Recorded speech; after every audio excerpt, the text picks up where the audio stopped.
لله وكفى وسلام على عباده الذين اصطفى خصوصا على سيد الرسل وخاتم الأنبياء وعلى آله وأصحابه الذين هم نجوم الهداية للاقتداء والاهتداء. سلام إلى قيام الساعة من اتبع الهدى. أما بعد فأعوذ بالله من الشيطان الرجيم. بسم الله الرحمن الرحيم.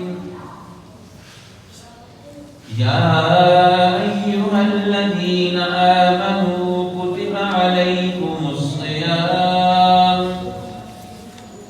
كما كتب على الذين من قبلكم لعلكم تتقون. وقال ربنا الجليل فمن شهد منكم الشهر فليصم ومن كان مريضا أو على سفر فعدة من أيام أخر. وقال النبي الكريم صلى الله عليه وسلم من صام رمضان وعرف حدوده وتحفظ مما ينبغي له أن يتحفظ كفر ما قبله، أو كما قال النبي الكريم صلى الله عليه وسلم. وقال سلمان الفارسي رضي الله عنه خطبنا رسول الله صلى الله عليه وسلم في آخر يوم من رمضان شعبان فقال يا أيها الناس قد أذلكم شهر نظيف شهر مبارك شهر فيه ليلة خير من ألف شهر شهر جعل الله صيامه فريضة وقيام ليله تطوعا من تقرب فيه بخصلة من الخير كان كمن أدى فريضة فيما سواه. وقال وهو شهر الصبر والصبر ثوابه الجنة وشهر المواساة وشهر يزاد فيه رزق المؤمن فيه. من فطر فيه صائما كان مغفرة لذنوبه وعتق رقبته من النار وكان له مثل أجره من غير أن ينتقص من أجره شيء.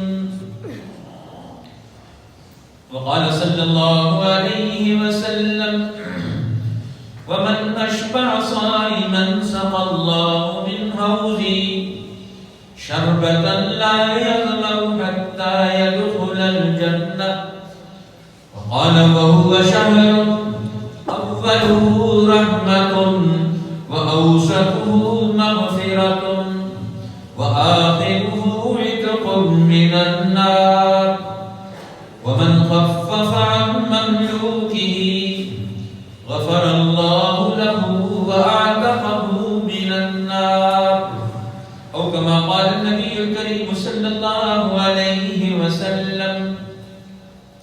وقال صلى الله عليه وسلم من أفطر يوما من رمضان من غير رخصة ولا مرض لم يقضه عنه صوم الدهر كله وإن صامه، أو كما قال النبي الكريم صلى الله عليه وسلم إن الله وملائكته يصلون على النبي يا أيها الذين آمنوا صلوا عليه وسلموا تسليما. صل على سيدنا محمد وعلى آله وأصحابه وأتباعه وبارك وسلم تسليما كثيرا كثيرا. محترم حاضرین، عزیز بزرگ اور بھائیوں، آج 29 شعبان المعظم 1446 ہجری 28 فروری 2025 کا یہ جمعہ المبارک اللہ جل شانہ نے اپنے فضل و کرم سے ہمیں اس ماہ مبارک تک پہنچایا. اللہ تعالی ہمیں اور پوری امت کو اس ماہ مبارک کے حقوق، اس کے آداب، اس کے اعمال، اس کے اخلاق، اس کے تقاضے اور اس کی حیثیت کو تسلیم کر کے ہمیں اپنی زندگی کو راہ حق کا متلاشی بنانے، اللہ کی مرضی کو تلاش کرنے،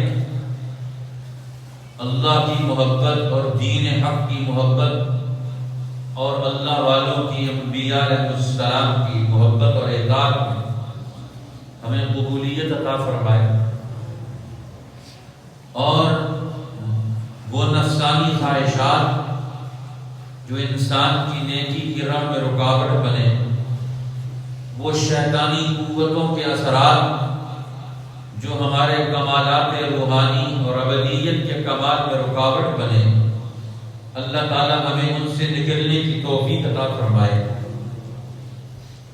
اور یہ ہماری تعلیم کا، تربیت کا، تزکیہ باطن کا، انوار و تجلیات الہیہ کے نزول کا یہ جو ماہ مبارک سبب بنتا ہے، ہمیں اپنے کردار کو، انسانی زندگی کی تعبیر کو ان اعلیٰ اصولوں، اس ماحول کی روشنی مرتب کرنے کی توفیق عطا فرمائے. جو ہماری سستیاں ہیں، غفلتیں ہیں، یہ مہینہ عمل کا، تحریک کا، دن اور رات کے اعمال میں مصروفیت کا ہے. اللہ تعالی ہمیں ہر قسم کی سستیوں سے، کاہلیوں سے نجات عطا فرمائے. اسی لیے نبی پاک سرور دو جہاں صلی اللہ علیہ وسلم نے اس مہینے کا پورا اہتمام کیا.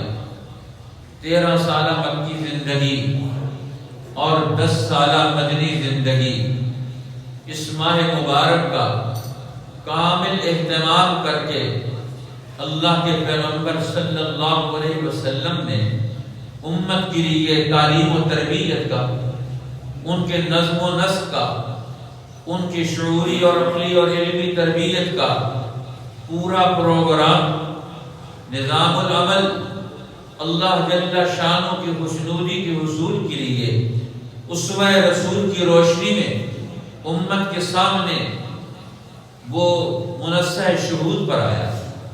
ہمارے لیے یہ ایک بڑی رہنمائی اللہ کی طرف سے، اللہ کے پیغمبر کی طرف سے. ہم نے اس کا عملی نمونہ اپنی زندگیوں میں ڈھالنا ہے. اس لیے نبی اکرم سرور دو جہاں صلی اللہ علیہ وسلم کی نبوت کا یہ فیض امت کو اسی ماہ مبارک میں ملا. نبوت محمدی کا اعلان